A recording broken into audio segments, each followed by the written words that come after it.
Alright, time to change things up a little bit. Instead of ranking certain things I would like to make some story changes for Duel Monsters to Vrains in Yu-Gi-Oh! Mainly just to change things up because I feel like these changes will be a little better for the story. And it's all based on my opinion, because of course these are my thoughts, so you can go ahead and tell me what you would change. And also, I'm going to be doing this in two parts. Part 1 will cover Duel Monsters to 5D's, and Part 2 will of course be Zexal to Vrains. Because there's quite a bit of things I want to rewrite in these. Mostly not the story, but more so the characters.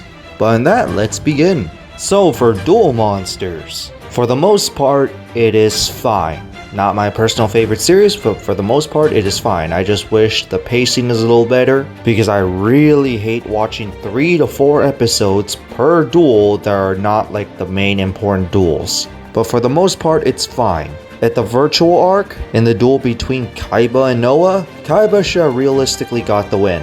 I really hate it when they have to make the protagonist step up. In fact, you could have just turned Yami Yugi into stone and then Kaiba, seeing that, gets pissed off that his rival has been turned to stone and probably misses chance to defeat Yugi, and for that, he decides to trash Noah. I'm just saying. And then another thing I would like to change in Duel Monsters. Yami Yugi's loss against Raphael. I'm not changing the result, but I really wish Yami Yugi is the one who lost his soul. Mainly because I want Yugi Moto to actually feel like the protagonist, and he's been kind of built up to get stronger along the way and try to be independent from Yami Yugi, and this could have been a good opportunity just to do it. Yugi realizing that he was nothing without a Tem, and now this is a good opportunity for him to be independent from a Tem. Maybe as Yugi Moto once duel against Kaiba, with Yugi losing, making Kaiba realize that this was not the Yugi he always has been dueling, and this Yugi needs to step up to fill his other self's shoes. And then we can continue off where for the most part the story is essentially the same, where Yugi slowly gets stronger and stronger for every duel he's in, to the point where he's the one dueling Raphael and not Yami Yugi or Tem, defeating even Raphael, making Kaiba even acknowledge him a little bit. And during this duel against Raphael, it might be also a good time to show Gandora as well, because as much as Dark Magician kinda represents Yami Yugi or Tem, and sometimes Yugi Moto, Gandora represents Yugi Moto himself, and can represent his independence from Yami Yugi. So for the most part, the Silver Recalcos arc would be pretty much the same, except that I would like to switch who lost their soul. During Pharaoh's memory, Yugi suddenly standing up on his own felt all sudden. It didn't seem built up enough considering that Yami Yugi was always there. And yes, I know the Silver Recalcos arc was not part of the manga, but if you're going to be stretching the show and try to give some characters more development, I think this would actually help a lot. Especially for Yugi Moto, our main protagonist that doesn't feel like a protagonist. And now we move on to GX. GX is a weird one because I would like to remove some characters, but I don't want to do that at the same time, because for the most part they just need to be written a little better. Like for example, Chaz or Manjome, he's supposed to be the main rival of GX, but they wrote him off as a joke after his big duel between Duel Academy and North Academy. I mean seriously, falling in love with Alexis, I don't know who decided to write that in. At least in the manga, he was able to beat Jaden once. Now for the Ojamas, I say that's meant to soften him up, but it was a little too obnoxious. As how I would written Chaz throughout the story, I would like to write him where he wants to get stronger so he could fight Jaden again, which of course would eventually lead him to the Society of Light to get even stronger. And a good reason why Santorius would choose him is by using their rivalry as a way to recruit him. So while at the Society of Light, Chaz just continues to grow stronger, even beating Bastion fair and square instead of being influenced by Santorius when it comes to Bastion, causing him to lose, because Bastion has beat Chaz before, and that could have been a good way to demonstrate his power, which of course leads him to duel against Jaden as a Society of Light member. And for the most part, that duel would pretty much be the same, but after the GX tournament, I think Chaz should have challenged Jaden again. Since he just won the tournament, Instead of playing like a joke where he's afraid to duel Jaden again, losing his title, he challenges him to see if he could finally defeat Jaden, which of course he could still lose, but that would be a nice rematch. And then we go to Season 3 where not much really would change, but I would like him to duel Bronze, at least be the first opponent. One, because Chaz is better than the other members who got those symbols on their faces to create the super polymerization, and to show Bronze is actually a threat, and so our characters don't go out anticlimactically. And then when it comes to Season 4, I'll keep Season 4 pretty much the same. He beats Edo, but challenges Jaden again to gain that confidence, and maybe even beat him. So that's how I would write Chaz. But now we go to Cyrus. Cyrus has a similar arc where he needs to get stronger and also get confidence to go off against his own brother and also stay away from his shadow. And for the most part, they kinda did that.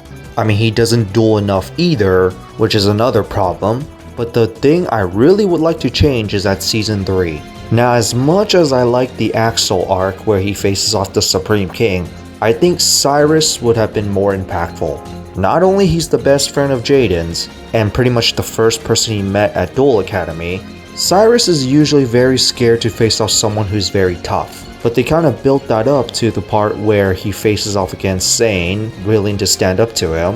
And then at Season 3, he decides to abandon Jaden, because that symbol kind of caused him to make those emotions, which eventually led him to become the Supreme King.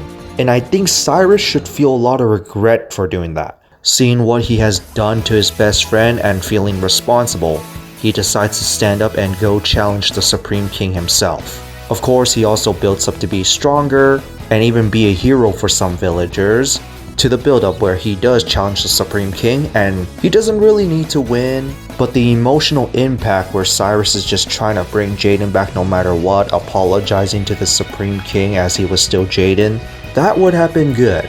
And also Zaincha stayed dead, so his Season 4 duel against Makoto would have felt a lot more impact because he's dueling for his brother. Man, I wish GX doesn't have so many useless characters, even the main ones too. And then for Alexis, I'll probably write her to be someone who wants to get stronger so she could be a future teacher for duelists and even be acknowledged by her brother. Because for the most part, she did not really have a clear defining arc.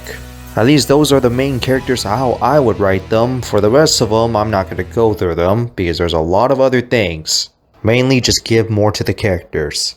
And now for 5D's. So for the most part, the Dark Signer arcs is fine. Every character pretty much got development and are written pretty well. The few things I would like to change is Leo getting Lifestream Dragon in the duel against Divac, and no, he will not become a signer here. He's just able to bring out the Lifestream Dragon. So for one, we could have all 5 dragons go up against the Earthbound Immortals. And 2, to respect their changes to make Crow originally from a Dark Signer to an actual signer, Crow would still become the original 5th signer but gets the 6th dragon that got recruited by the Crimson Dragon. So in a way, like, this is still Leo becoming a signer like originally, but he does not actually become a signer, he just unlocked his dragon. While Crow does become a signer but hasn't got a dragon, until the Crimson Dragon decides to recruit Blackwing Dragon as the 6th signer dragon. And then another thing, why are the majestic forms only favored for the protagonist and rival? And that's like most evolutions in general. It's either all the signer dragons get their majestic forms, or 2, only the protagonist should get a majestic form, but that will only be in the final battle, which is of course against Rex Goodwin. You know, as a last moment power up where the Crimson Dragon decides to give that power. But in that, for the most part, the Dark Signers arc is fine. And then when we go to the Mech Lords arc, this is basically the Yusei, Jack, and Crow show. The other 3 characters don't really get to do anything. And to be honest, I cannot even figure out how to write them in for the beginning half of the second arc. As much as I would like to have a rematch for Leo and Ruka to go up against Luciano, I can't really figure out how to write that in. And I also cannot figure out how to write Akiza in the beginning half of the Mech Lords arc. Another thing is, Yusei should have lost to Atinami for the first time they duel, to show the power of Excel Synchro, and to give Yusei's thought on how to unlock it, which of course would eventually lead him to the WRGP arc, where his alternative solution was to use Dragonite Draco Equoise. which was a very nice touch. Too bad he didn't use this card again, which would be good against Policio, and Policio could have countered it to show that other summoning methods won't even work against him, which of course would eventually lead him to summon Shooting Star Dragon for the first time, which was awesome, and probably the best first summoning ever. And eventually, for the next few episodes, we could develop Jack where he gets Red Nova, and that's it for the evolutions, because apparently only the protagonists and rivals are allowed to have their main evolutions. The other Signer Dragons, screw them. In my rewrite, I want all of them to have their evolutions.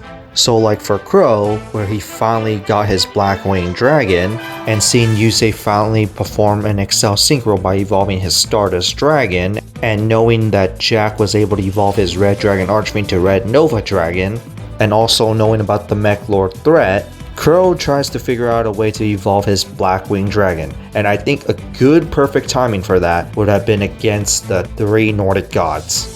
To fight against a god, you must be able to surpass your limit and have like godlike powers, so that would have been a perfect timing to evolve Black Winged Dragon in my opinion. And then we could have got a nice shot where we got the main trio have their evolved dragons all together. I think that would have been awesome against Aporia, and also Jose should have done a little more. And then Black Rose Dragon could evolve to Blood Rose Dragon, or some other evolved dragon of Black Rose Dragon against Sherry. And then Rua and Ruka with Jack goes up against Aporia, and this is where Rua could become the 6th signer and finally evolve his Lifestream Dragon, and Ruka, seeing that her brother nearly died, needs to get stronger and evolves her Ancient Fairy Dragon. So this way, all 6 signer dragons get at least one evolved form, which could also be used against Zone because they're temporal machine gods, which could be a god of time. So to surpass some limits, they have to also use the evolved dragons together with Yusei. So overall, the story is essentially the same. It's just more stuff for some main characters to do, and also to give some favoritism to the other characters, you know, not just protagonist and rival, especially because they all have the same group of dragons. If they didn't have the same group of dragons, it could be forgettable a little bit. But unfortunately now, we must rely on what if scenarios to get those evolved forms. So that's it for this. This is only part 1 of 2 for some Yu-Gi-Oh! Rewrites. The next one is going to cover Zexal to Vrains. And oh boy, Arc 5 and Vrains are going to be pretty tough ones.